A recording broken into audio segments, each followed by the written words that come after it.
Welcome to Talk on the Pod, the podcast where we delve into the remarkable journey of the Takim Foundation's community, who are showcasing the best of the Arab world and paving the way for a brighter future. I'm your host, Andrea. Today, we are honored to have with us Mona El Hallak, a distinguished Beirut based architect and heritage preservation activist. Mona is a graduate of the American University of Beirut and the Syracuse University Florence program, and she dedicated her career to the preservation of Lebanon's rich architectural heritage. Mona has successfully coordinated several urban interventions, addressing social and environmental issues, activating public spaces, and engaging the community in reclaiming their neighborhoods. Join us as we explore her impactful work in heritage preservation and her vision for the future of Beirut's urban landscape.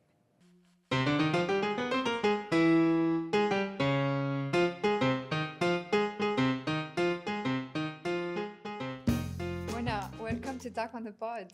Thank you for having me. It's 5 p.m. on a Thursday in Beirut, and the electricity just got cut and came back. As we always, unexpectedly have these beautiful surprises. I'd love to start by putting a spotlight on the city that we're in today, Beirut. Beirut has been through numerous cycles of destruction and reconstruction, shaped by diverse cultures, civilization over its history.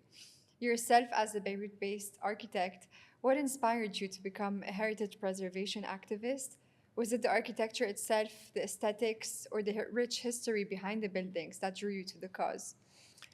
To become an activist, something has to be endangered. And unfortunately, in Lebanon and in Beirut specifically, heritage buildings and heritage itself is endangered. First, because we do not have a heritage preservation law. Unfortunately, in such a country where we boast about how modern we are, we still do not have one heritage preservation law. It has been in the parliament going back and forth since 1997.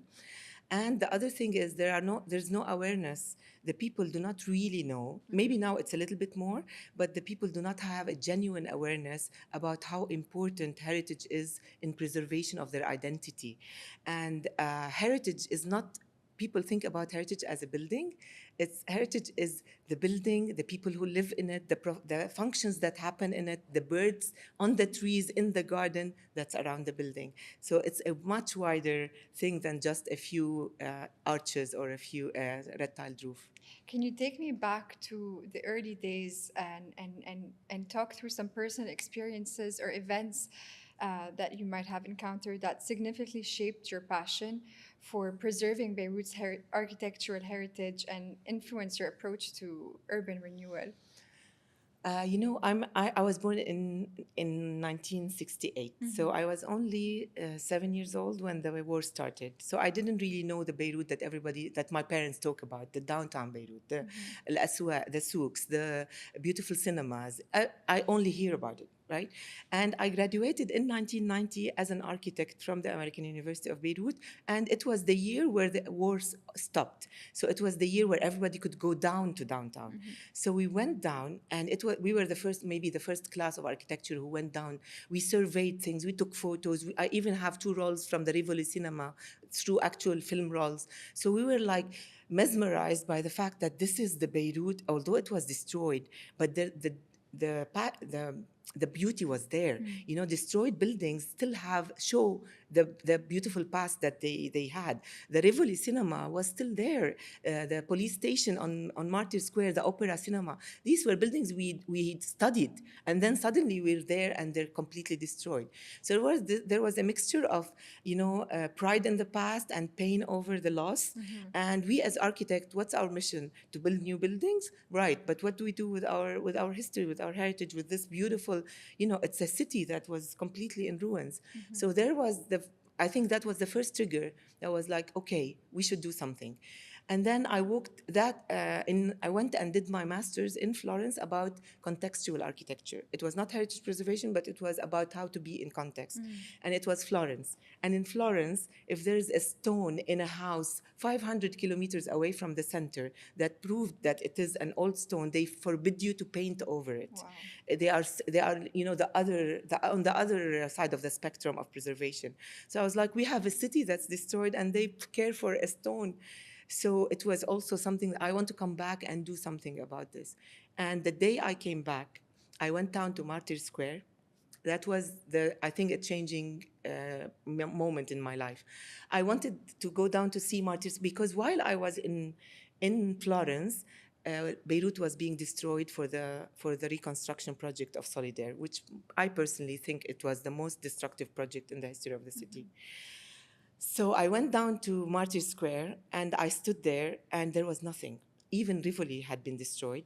It was dynamited, and even the martyr statue that was supposed, of course, going to be preserved, was taken for its restoration. So, as an architect who knew the city very well, and because before I left, I really went so many times, I couldn't locate myself. I just saw the horizon and the sea, and there were two bulldozers going right and left, flattening whatever was left. I was so enraged, and so I was in tears, and I went and stopped the bulldozer and asked him, "What are you doing? There's nothing left." He said, "What do you mean? We have to flatten this place because Fayrouz is singing in 2-3 days." It was the concert that Fayrouz gave in downtown Beirut. That day, I turned around and walked up the Green Line. The Green Line is the dividing line between East Beirut and West Beirut, and it was called the Green Line because the trees grew in the center of the street for 15 years of no man's land. I walked and I was looking at the buildings that still had all the refugees and all the destruction and the blackness, and and the war was still there. You can smell it, even though it was 1994. Until I reached the intersection, that is the Sodiko intersection, and there I fell in love with the Sodiko, with the Barakat building. I looked at it; it was destroyed, not one single square centimeter without a bullet, but it had all the beauty in the world, with its yellow stone, the sun shining, and the I remember that the sky was so blue, you could see it through the building. And that day, I fell in love with that building, and I spent 23 years fighting for it. Before we get into how you got into the space of preservation, as a not just a career path but as a venture, a vocation, you mentioned the Barakat building, known today as Beit Beirut, a museum of memory and a cultural and urban center, which is also widely recognized as a historic landmark for the role it played during the Lebanese Civil War. Can you share a bit more about the history behind Beit Beirut and maybe walk us through the preservation campaign that was undergone and the significance of this project for Beirut? Uh, as I told you, the Barakat building is on the Green Line, and it is on the intersection right in the middle between the National Museum and Martyr Square, both of which were significant during the war. So it was not only damaged by the war, it was used by the war. So it was a stage for all the militias who were protecting one part of the city against the other. You can still see in it the constructions, they do their own architecture because they fortify the place where they're gonna stay for long time. So there are all the sniper dens, the piles of sandbags. Not only that, they actually built concrete walls so that they protect themselves. So there's actual architecture of the war that was not made by, for a movie. It was made by the heroes of the war themselves, by the victims also. I consider that what's important about Beit Beirut, it's not only it talks about how the city was destroyed through just looking at the building, or the people were hurt by talking to the people who left the building and are never going to be there again, but also because it talks about the perpetrators, the snipers, the fighters who were also victims to me. And I think when this place starts to talk about the history of the war from all the viewpoints, it becomes the museum of memory that I would like this place to be. It has significance because it's the only building in Beirut today that still has intact every single memory of the civil war, including the graffiti of the snipers, the graffiti of the victims, and the actual construction. And it carries all those years that have really shaped the reality of what Beirut is today. You mentioned, that this awakening and discovery of all this heritage in Beirut inspired you to venture for the past 23 years. And you founded your architectural design studio early 2000s. Can you tell us a bit more about some of the notable projects that you've undergone and then the impact that they have had on the community? Most of my projects are residential buildings in Beirut. I would say I have the handicap of not being able to do big projects and of wanting to do the project from A to Z myself. I don't delegate. So I never had employees in the office. I am the office, I am the architect, I am the draftswoman, I am the supervision on site. I even plant my gardenia on the balcony of the apartments before I leave. So I consider my projects like my babies, and it's a bit hindering because I will never be a big architect with hundreds of projects. But that's me, and I'm very satisfied. I have many beautiful residential buildings in Beirut, the Jabado building, the Ras Beirut, many. But also I restored a beautiful house in Baalbek. Oh, That wow. was really a 300-year-old house, and I'm very happy with it. And that also brought me closer to the material. You know, Yeah. when you touch the old stone and you touch the old, when you do plaster for preservation, you use not normal plaster. You put plant samples in it. So for me, working in a and respecting the surrounding. I only did modern buildings, but they are modern and toned down. So I use yellow stone to fit within the furnace stone that Yeah. Beirut uses. I try to be as contextual as possible. And you mentioned being inspired by the way they did it in Florence. I'm wondering what traditions or techniques carried through that experience being in Lebanon and going through those restoration projects, specifically the challenges maybe that you have may have faced in the field of heritage preservation, seeing that there's a lot of diversity in architecture and maybe a lot of materials may not be available today, and also the challenges of convincing people of why this should be preserved and I taken think care of. I think that's the actual challenge is convincing people that something should be preserved. Yeah. Be it an old triple arch building that doesn't have much decoration because everybody looks like the Sursuk Palace. They want something like that to be convinced that it must be preserved. But Extravagant. a simple house that was built in the early 1900s, or a simple building that was built in the early 1960s, that is a modern building, is modern heritage. And we face a lot of trouble just telling people that modern heritage is also important, because in 100 years this will be heritage. Yeah. Modern heritage, because we are in Beirut. Contemporary architecture now is good, but the architecture of the 60s and 70s was actually avant-garde. We had architects building buildings that Europe was building at the same time. So for example, the Carlton Hotel was destroyed, and now there's a bunch of buildings that are nondescript. Nobody knows what sort of buildings they are. They are high, 23 floors high, but nothing to write home about. The Carlton Hotel was a building by Carl Shire, so it was something that's in books of modern architecture. The same is for many other buildings that we lost just because people do not appreciate heritage. Heritage is not triple arches; it's everything that carries identity. What would you say are some qualities very specific to Lebanon and Beirut in architecture, in those avant garde ideas that developed this identity of our city today, which is a lot of mixes of highs and lows and arches and colors and windows? The thing about Beirut is Yeah. that it has all the significant periods of architecture. It still has Ottoman architecture. Yeah. I would also cite, for example, one of the oldest Ottoman buildings is the Sarai. But the Sarai was restored in a horrible way. It's now destroyed completely. It doesn't have a character at all. Wow. One floor was added. They added triple arches to an Ottoman Sarai. Yani, sometimes you can cry if you are a real good architect. You cry when you see these things because this is lost forever. Imagine an Ottoman building that was restored because of an architect who doesn't know what he's doing. He just added triple arches because he thinks that's architecture, that's heritage. This is exactly the opposite. It became a nothing, right? We have the early architecture, which are the red tiled roofs with the triple arches, which you see ranging from normal houses to palaces. You have the mandate building, the French mandate buildings, because in the French mandate, every building should not exceed 21 meters. So you see streets like Maurice Barrès Street, like Mayzied Street, like Abdul Wahab Al Inglisi. You see that all the buildings have the same height because it's a period, and sometimes they are called the yellow buildings because mostly they had a yellow tone to them. And then there's the early modern 50s, 60s, and 70s. And then there's the war and the destruction of all of this.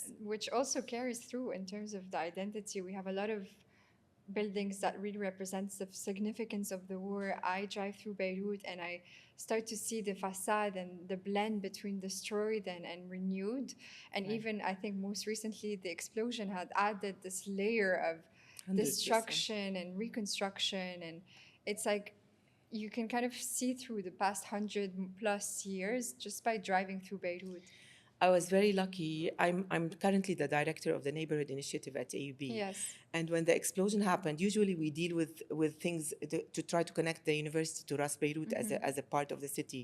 But when the explosion happened, we felt all the need to do something. So even if Mar Mikhail was far for us, but we felt we would like to contribute to the reconstruction. So we were lucky to have one project that is a building called the Ghulam Building, right? The first building on Armenia Street, and it was completely destroyed by the explosion. And as when we worked on it, we found that, and this taught me a lot about preservation, because we were lucky to have a beautiful contractor who went and also found the essence of the materials that were used in the 1900s and brought them and did them again with the craftsmen who did them. So we went stone by stone, plaster by plaster, and it turned out to be a building that was built in 3 stages, starting in the 1870, then in 1910, then 1930. So it had 3 epochs of architecture in the same building, and it's so beautiful to see them come back together to life. And now the people are back, and we're delighted that this building exists, and we had some hand in putting it back together. You mentioned the Neighborhood Initiative at AUB, which aims to promote livability, viability, and diversity of Ras Beirut, and to really encourage critical citizenship among the community through different outreach activities and multidisciplinary research. Can you share a bit more about the impact of engaging the academic community specifically in those local initiatives, and how have they contributed long term? The American University of Beirut, when the Neighborhood Initiative was founded in 2007, and my predecessor, Dr. Cynthia Minty, really laid very sound foundations. I took over in 2017 when she retired, and since then, being a local is maybe helped me also, and being, a Beiruti, Yeah. a passionate person, helped me make things on the ground more. So the idea is we teach at AUB, we teach how to be the best architects, the best environmental activists, the best engineers, the best doctors. But once we step outside the gate of AUB, you have dirty streets, you have non-environmental practices, you have poor people, you have sick people. And people think of Ras Beirut as the affluent place. It's not. We did a research in 2011 and then repeated it in 2018. And we found out that there are people who are poor enough not to have money to buy food for themselves, and basically they are the elderly of Ras Beirut, who are still hidden in the little houses with old rent, and they have mainly no children, and so they cannot even survive. So we wanted to create a support system to Ras Beirut, support in its architecture, so we lobby for preservation of its heritage, support for its social fabric, so we want to keep those people there. We don't want people to be kicked out of their old rent, so we try to keep them there. We support them we have a program called Dil Jar Lil Jar, which means neighbors are for neighbors, and we collect from the AUB community, alumni and friends, to support the older people with their medications, with their food. We create spaces for them to meet. We have environmental projects. We created the Ras Beirut Tifruz project, which started with Arc-en-Ciel. We have today more than 90 buildings sorting at the source with us. So we try to work on all levels that the university has an access to. And people think that we are helping Ras Beirut. Actually, Ras Beirut is helping us because it's giving the students and the faculty a place to experiment and to find real solutions for real problems. So what we actually do is create a model, a pilot project for the city to take and apply everywhere else. And we have many projects that we can talk about. Yeah. Can you tell me more? You recently embarked on a pilot project to transform a street in Beirut Yeah. into a model for urban renewal, focusing on power and environmental sustainability. Can you tell us a bit more about the project and how you engaged the I was going community? to tell you that Yeah. one of the first projects I worked with, it was 2017. I implemented the project that was studied before me, and it was to create the first pedestrian-friendly street in Mhm. Beirut. So the problem in Beirut, and until today, if you try to walk on the sidewalk, you cannot, because it's either obstructed either by physical obstruction, or it itself doesn't have the proper infrastructure. So we thought, why don't we choose one street that is of importance to us in Ras Mhm. Beirut and see how can we make it more pedestrian friendly. So we deleted, at that time the park meter was still working, Mhm. so we deleted the right side park meter and we gave it, extended the sidewalk. So the Mhm. sidewalk became 3.5 meters, which means you can have a straight line Mm. where a wheelchair user or a mom with a stroller can actually navigate from Bliss Street to Hamra Mhm. without setting her foot on the pavement. So what happens is you create what we call a safe passage, and you do not allow anybody to obstruct it. So there's no park meter, no pole in the middle of the sidewalk. Nobody is allowed to put his chairs, and people, we have this freedom in Beirut to do whatever we want because Yeah. the law doesn't exist. So now you walk in Jeanne d'Arc, and this is the only place in Beirut where you can actually walk without being. You can close your eyes and walk, and you will reach Hamra, because we also even went to the extent of creating visually impaired people's aid. Mhm. Every vehicular crossing, the tile of the sidewalk changes so that they can sense it with their cane. This doesn't exist anywhere in Lebanon except on that street. We put benches, we planted jacaranda trees, Wow. and then we embarked on it becoming a design hub. So Beirut Design Week 2018 and 2019 made many installations, including a public library, open give and take books, murals by children so that they appropriate the street for Mhm. themselves, urban hives. Yani, it's really, and we advocate Mhm. that every institution, ESA, should create a street that is Mhm. supported by it. The Beirut Arab University, the Kaslik, every single institution should do this because it is of benefit to their students more than to the community around them. And in your efforts to evolve the community for the betterment of the city, how do you how do you go towards not just convincing them, but channeling all this energy that they have to foster a sense of ownership and pride into those projects they're engaging with, and hopefully inspire hope and support among the community members who maybe have lost faith in the city's future, seeing that the public sector is maybe unable to get to this level, and maybe help create a sense of home and belonging and stake into the work that they're Exactly. doing. The most important thing is that these projects are bottom up. These Mm-hmm. projects, we do not come and say, we will do this. We go to the people and see what is missing. And the surveys showed that people have a problem with walking on the sidewalk. Inside So walk. that was our first project. The second project is they don't have a place to sit on Bliss Street when they buy their sandwiches. So we created a parklet system. We installed the first two parklets. A parklet is a seating space that takes the place of the parking of a car. Mm-hmm. So you remove a car, and next to the sidewalk, you create benches and planters, a place for people to sit. Now, if you go facing the main gate of the American University of Beirut, there are two parklets, and I'm proposing to the municipality, to the governor, that the whole of Bliss Street becomes a parklet so people can, we are a car-oriented city, and this is so bad. Who wants more cars in the city? We want less cars and more pedestrian friendly, Mm-hmm. human friendly spaces. And the more we create these, the more human our city will become. Mm-hmm. And you create more interaction with the city that has been cut so many times, the people who have been separated so many times, including lately with all the tension that happened Mm-hmm. about the economic crisis. Any other successful community-driven project that you would like to mention, that also helped address social and environmental issues? We are currently, we have partnered. We always also, it's important that we do not go from zero. We do not recreate the wheel. We look for people who are doing good stuff, and we partner with them to amplify their work and to do our work through them. So we partnered with a beautiful NGO called Ahla Fawda. They are located in Hamra Street, and they do Hamra festivals. They are the ones responsible for making Hamra an open air museum, because the exhibition space, they have done all these beautiful murals in Hamra.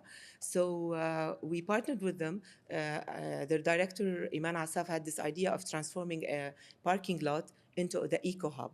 The eco hub, as the name implies, it's a hub for eco practices. So there's a place where you can come and leave your recyclables, but for your recyclables, you take a voucher, or you can actually directly go to what she calls the eco dikkane, Okay. where you can go in and actually get your canned food or non-perishables, or go to another place, dikkane, which has donations of clothes. And the motto is, if you cannot wear it or make your child wear it, you don't put it. So it's clothes in excellent shape, and people just leave the recyclables and get immediately rewarded. And then our partnership was based on creating an eco play space, which is the first eco playground in Beirut, Oh, wow. in Lebanon actually. And it's a playground that was made without buying anything. It was designed by Catalytic Action, also a charity based in London that we work with, a Lebanese designer. And everything was repurposed from junkyards, including the poles of the municipality, the barrels, the tires, the bottle caps became tiling for the playground. So the idea is repurpose, reduce, reuse, and recycle. And we did the first eco birthday for MP Dway, his son, and Subhay Najjar's son, a few weeks ago. And it was a birthday where we bought zero. We bought zero. We only made people. We had a seamstress that repurposed the fabrics, old fabrics from Warde, to become the tablecloths, to become the decoration. Even we did the pencil cases for the cadeau de retour, for the gifts. So everything was repurposed. They actually ate and drank with my son's plates and cutlery, and played with his puppets, because he's now 14 years old. So we said, Everything okay, was let's repurposed. repurpose. So, and we asked them to bring the recyclables with them, 3-year-olds. Everybody came with a bag, dragging a bag bigger than him, full of plastic bottles. And on site, they actually separated the cap from the bottle, and separated them into, and they learned that this is a type of plastic and this is another type of plastic. And at the end, we made a small play where my partner Fadia Tanir would say, I learned how to recycle, and she throws a bag of recyclables, and 3 of the kids unconsciously came up, took the bottle, and went and put it where we taught them an hour ago, where the bottle goes and where the cap goes. This is immediate gratification, immediately. And you know what? When the moms left, some of them had left their plastic bottle on the table. And this also proves that we have to target the kids. The younger the, the, audience, the yeah. young generation, they're so eager to do things the right way. You just have to give them a chance, and to tell them what to do, and to create a space where things are being done and taught as a role model. Yeah. What is your hope for those pilot projects that you're undertaking, from the eco hub to the model of a street sidewalk? Exactly, to be a pilot project, to be taken by the municipality everywhere. Yeah. You know, it's simpler than it sounds, because every university has, we didn't pay for it. The municipality paid for it, but the municipality paid for it to make the city a better place. And I think that if every institution, not necessarily an academic institution, if every institution in the city takes care of the few square meters around it, unfortunately, we do not have a strong municipality.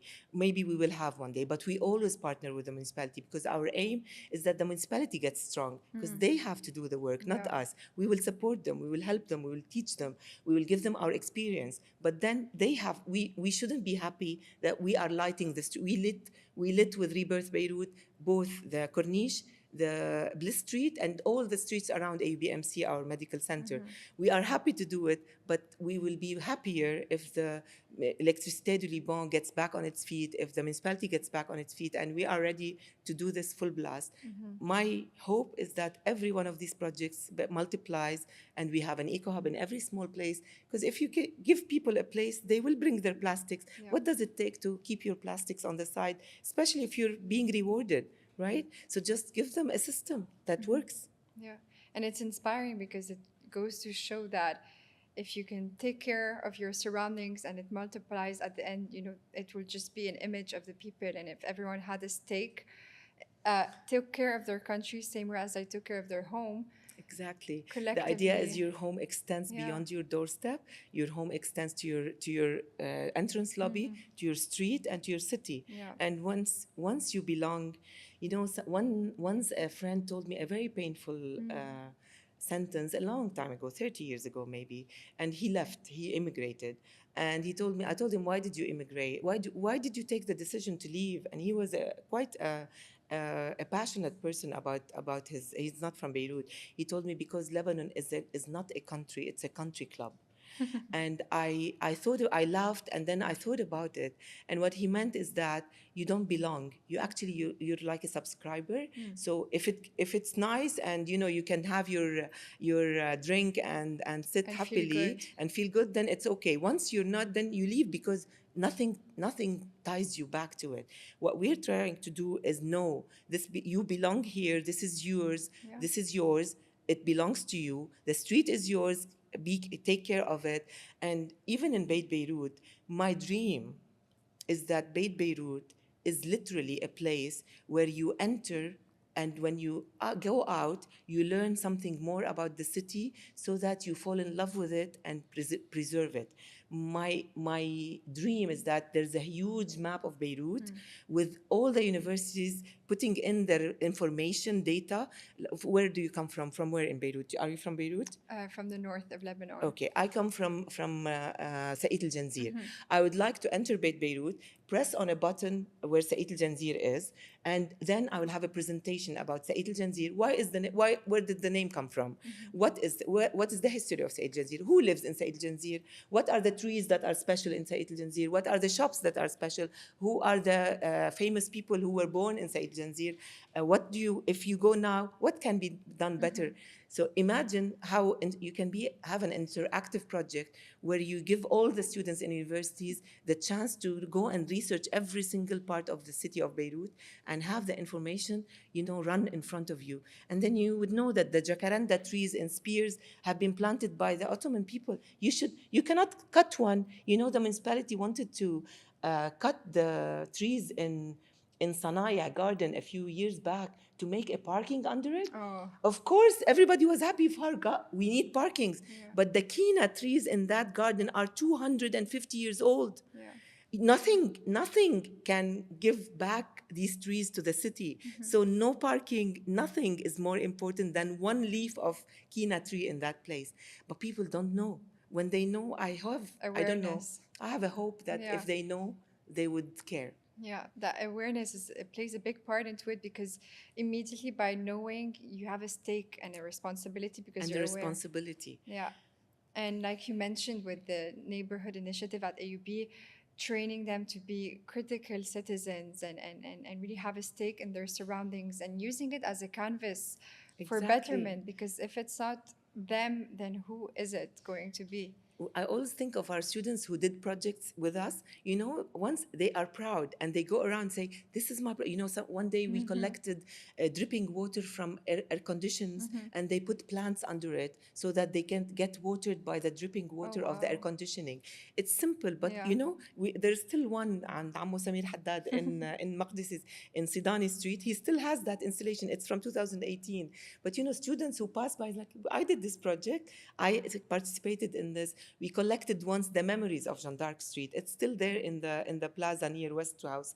You know, we collected from 71 shops, and the 71 shops, the students asked them to give them 3 to 4 words about their memories of the street. So now you go, there's a plate in aluminum where it's etched the 71 sayings. One says, شارع متعدد الأديان, I'll say it in Arabic. One says, I met my wife in the street. One says, it's the Little New York. One says, I will never leave Jeanne d'Arc Street. So 71 people expressed their memories and their passion for that place. So now it's there. So somebody brings his wife to see it, somebody brings his kid to see it. Tourists go and say, oh, that's so nice to see. So you start to make the city a bit more personal, and that's where you touch the human soul. Yeah. That's where what remains. And that- You know, because everybody, Dubai has lots of buildings that are way more interesting than ours, and it has streets that are cleaner and trees that are greener. But to me, it doesn't compare to one little story of a small, you know, artisan who's been there for 200 Yeah. for 200 years with his parents. You cannot buy this. No place on earth can buy identity and history. And if I can, my last thing would be to do is to retire writing these little stories about Beirut. And it's that charm, the magic of, you know, the human touch that really stays and carries and builds into the culture and the heritage of the city, which cannot be replaced with tall You skyscrapers and cannot buy white it. walls. And I think this is why people tend to not be able to explain why they love Beirut so passionately. And with all the imperfections, I think this is what makes it, it's like kintsugi almost. It is a 6,000-year-old city that still Yeah. feels like it. You can see Ottoman Beirut today. You can taste Ottoman Beirut. The food is Ottoman. The The French, names are the- Ottoman. The French are there. The independence is there. So it is a city that has, despite all the destruction that we did, nobody else did. We did, and we are doing it today because we're still blinded by money and materialism. And I'm telling you today, more heritage will be destroyed, and unless we really catch it at the right place. There was one arch that is the oldest arch in Ras Beirut. It's an arch that is at least 250 years old, and during the early 1900s, there was half of the people of Ain al-Mraisi, it's an Ain al-Mraisi, half of the people of Ain al-Mraisi were born there because the daye, the what you call, the woman who helps women deliver, I forgot the name in English. Housemaid. Yeah. She lived there, and sometimes they came to her and delivered there. This during the revolution, the owner had applied for a destruction, and we said, of course not. This is 250 years old. It's the oldest relic in Ras Beirut. During the revolution, he had a way. He smuggled it through the ministry of the DGA, Director General of Antiquities, and he convinced them that he will dismantle it stone by stone, put a number on each stone, and rebuild it into the building after he builds the building. Today you go and see it. It says it's an ugly building, and he has some of the stones stuck onto the building, and I frankly prefer if he removes them. But we lost that forever. Mona, you are an active member of Absad and ICOMOS and a founding member of Irab and Zakira. How do these roles complement your work in heritage preservation? I have a passion to everything that's heritage, whether it's music, like for Arab, it's about preserving our classical music, Arabic music, whether it's preserving our photographic memory through Dhakira, whether it's preserving buildings, of course, because I'm an architect with Absad, which was founded by Lady Cochrane, and it's now maybe has less prominence because there are so many new younger NGOs, and whether it's ICOMOS is the International Council on Monuments and Sites. And it's important because sometimes we need international support. There's a project that I worked on with a lot of people called the Dahlia Preservation Project. Dahlia is this amazing, beautiful rock next to Rawshi. It's the last head rock in Beirut, the last one that has not been massacred by beach resorts. The one next to it is the Movenpick, the one next to it is Riviera, then the one next to it is Grand Café, Petit Café. They After have they Raushi. have completely all, even Saint George, which is from before the war, has actually occupied a part of our natural Yeah. coastline that shouldn't happen in that way. This is the last untouched rock in the silhouette of Beirut's coastline. And now it was being fenced off with barbed wire, and Oh. it was going to be a hotel with 8 floors underground of spas and parkings and malls. And we stopped the project with a group called the Dali campaign, and we stopped it, but we stopped it with the help of ICOMOS, with the help of the international councils, with the help of the World Monuments Fund.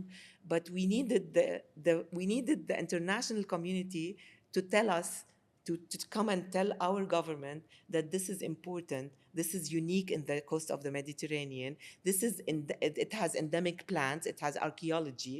Imagine they were going to dig with bulldozers a place where styluses that are made from at least 2,000 years old, they exist in the Musée de Confluence in Lyon. It's called Stylus de Mine de Dalier. Ouais. But we were going to dig it with a bulldozer to make parkings for 8 floors of a new hotel. It's unbelievable what money can do. And it's unbelievable how ignorance can actually destroy a city, by the whole city. And I would say, I hope that the new elections would produce a new municipality for Beirut that knows the worth of the city and protect what is left from the bulldozers and what they say حيتان المال in Arabic. In 2013, you were honored with the Ordre National du Mérite au grade de Chevalier, and more recently, in 2022, received the Environment Development and Sustainability Award from Takrim Foundation. How do these recognition impact your career, your mission, and your drive for continuing heritage preservation movement in Beirut? Uh, it's always, when I received the Ordre National du Mérite, I was a bit sad because I preserved the heritage, the Barakat Building, but I wasn't recognized by the municipality itself Of or by Beirut, the government itself. And on the in your home contrary, country. because I was interfering with the project, and I think the restoration project is a bad project, and it actually ruined partly, like the Sarai was ruined, Beit Beirut was ruined. And I say it to everybody, the project has lots of faults that are unforgivable. But and because I interfered, one of the municipal council people got me into his office and said, "You know what? You did your work. Thank you for preserving this building. Now it's ours. Can you just leave it alone, because we will do what we want to do with it?" I told him, "You know what? You are on the municipal council now. You will leave in 6 years. I will be continuing my work. When you leave, you will have no issue with it. You will have no interest with this building. I will still, because it's my baby. I spent 23 years and I will continue to continue." And now he's not there and I'm continuing. So it's either you really want to do what you want to do Have stake. for Yeah. nobody's, you have to be persistent. In Lebanon, you have to be patient. You have to be patient. You have to be patient. Take a deep You have breath. to believe that you have to really have this big imagination that it can happen, because it's almost impossible. Yeah. I remember every time I went, I used to love going to Asim Salam. He is an icon and an architect, and a Beiruti, and he has the most beautiful old house in Beirut. Allah yarhamo. We did And the every time Bauhaus Mosque. he did Yeah. and he's and he was the head of the order of engineers. He's some other than his historical family. So every time I go and I talk to him, I told him I went and showed the building to the French ambassador. He would tell me, Muna, I got married very late, right? So he would tell me, go find a husband. You will break your heart. One day you will go and the bulldozers will destroy this building and you will be heartbroken. And I would tell him, but Hassan, if we do not fight for what we like, what we believe, you taught me. And was the second president of ABSAD after Lady Cochrane. So he told me, Muna, we've been for 40 years trying to do things. Money has bought everything. When I got the decree to preserve the building, and Ya'ub al-Sarraf, the governor, then was the only person in the Lebanese Republic who helped me. And because of him, this decree came out and my persistence. Asim Salam wrote a letter. He said, I was defeated. You continued. I congratulate you. And to me, this is the biggest, it's better than the Ordre National du Mérite for me because it comes from somebody who really loved the city and was lost Genuine. hope and genuinely thought that what I did was gave him hope Yeah. back. Looking ahead, what are your future aspirations and goals for urban renewal and heritage preservation in Beirut and Lebanon as a whole? We need a law. If there was no law for heritage preservation in Florence, people will be as greedy as us and will destroy their own heritage. If in Paris you were allowed to destroy the old buildings on the Champs-Élysées, they will destroy them. But they're not allowed to because it's a law. Because if you do, you will be penalized, you will be put in prison, you will be, if an architect does what the architect had done to Beit Beirut, for me, in my opinion, he would be penalized in the preservation committee. So when you do have a law, you protect because everybody should be under the law. So if I will lobby for the rest of my life, I will lobby for a law for heritage preservation in Lebanon, not only in Beirut, because so far we have some few villages that are still intact. But believe me, without a law, they In a will few also be years. destroyed. Any particular project or initiative you are working on that you're excited about, upcoming projects? I'm dreaming of having a theater in Ras Beirut for kids Oh. and for to promote Lebanese and Arab cinema in Ras Beirut because Hamra was the hub for cinemas before the war, and it has lost every single cinema. The cinemas are now shops for Independent movies. no, the cinemas that were in except for Sarolla, which became Masrah Al Madina, all the cinemas are shops for low income workers who go to buy, I don't know what to call them, an outlets. All of them are outlets because they're underground and they're big. So we lost all of them. Currently, Colisée is being renovated by an initiative. I hope it works.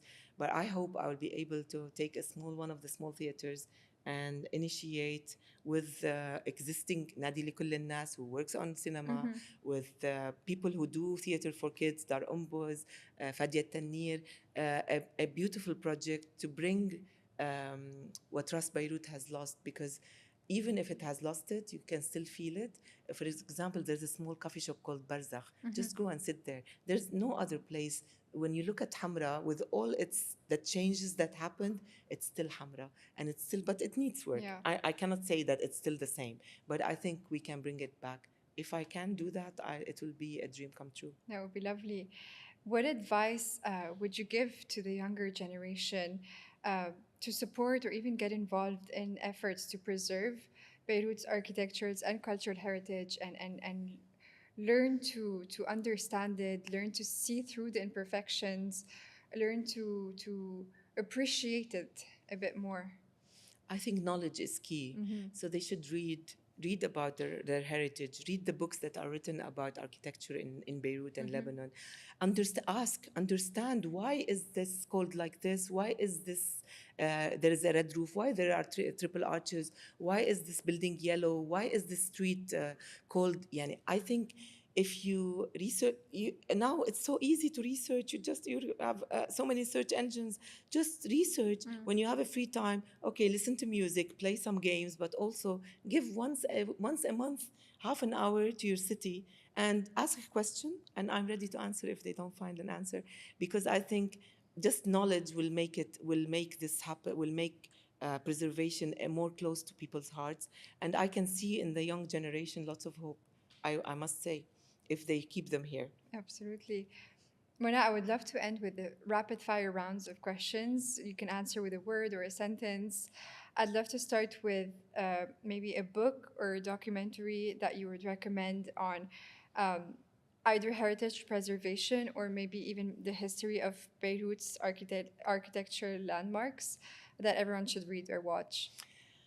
For Beirut, I would say architecture in Lebanon or L'Habitation au Liban, which are the only two books, and Beirut Between Heritage and Modernity by Robert Saliba. It tells you about the history of the buildings between 1920 and 1940 in Beirut, Okay. and it's really amazing because it shows you why these buildings are interesting. But about heritage, I would say there's a film by Pasolini. It's The Walls of Sana'a. And I think when you see that, you see how important heritage is in the history of the world. And Sana'a is one of those, amazing places where buildings were made 7 floors high from little bricks. So it's a feat in architecture. We should be proud Yeah. of our Arab and our Lebanese heritage. What's your favorite architectural or historical landmark in Beirut today and why? Besides the Beit Besides Beit Beirut. Beirut, I would say the egg because it's the only surviving remnants of what downtown was like that has not been polished. And despite the huge effort that was put to restore buildings in downtown and give them a life, that life was taken from them. And the egg has a beautiful thing is that it was appropriated during the revolution. The young people went Yeah. into it, so it has another life. And I think that egg should never be touched. If you could restore any building in the world or even in Beirut, which one would it be? Ah, I would say I dream about going back to Aleppo Okay. and see there's a hammam called the Yalbugha Hammam, where I had a hammam, Wow. and I think it did not survive, or the Baron Hotel or anything in Halab, because Aleppo was the most intact Islamic city in the world, and today we don't know anything about what happened to it. I would love to restore something in Aleppo. If you could change one thing about urban planning in Beirut, what would it be? Have an urban planning law, urban preservation, heritage preservation law. And lastly, what is the most rewarding part of your job? Or I wouldn't say job, I would say the life that you lead, and what keeps you motivated, passionate, and hopeful about your work? When I see, I took thousands of people to the Beit Beirut, to the Barakat Building. When I was campaigning, it took from 1994, I set foot in the building. 1997, they started destroying it. It took until 2008 to Whoa. actually appropriate the building. So throughout those years, I had a small banner on internet saying, if you would like to visit the building, meet me at the corner on Sunday. So I would go sometimes with two people. I find two people, sometimes 30, and I take them. The look in their eyes when they leave, when I take students, when I take foreigners, when I take tourists, the look in their eyes when they leave, and the sentences they say at the end, that how this particular building changed the way they look at life.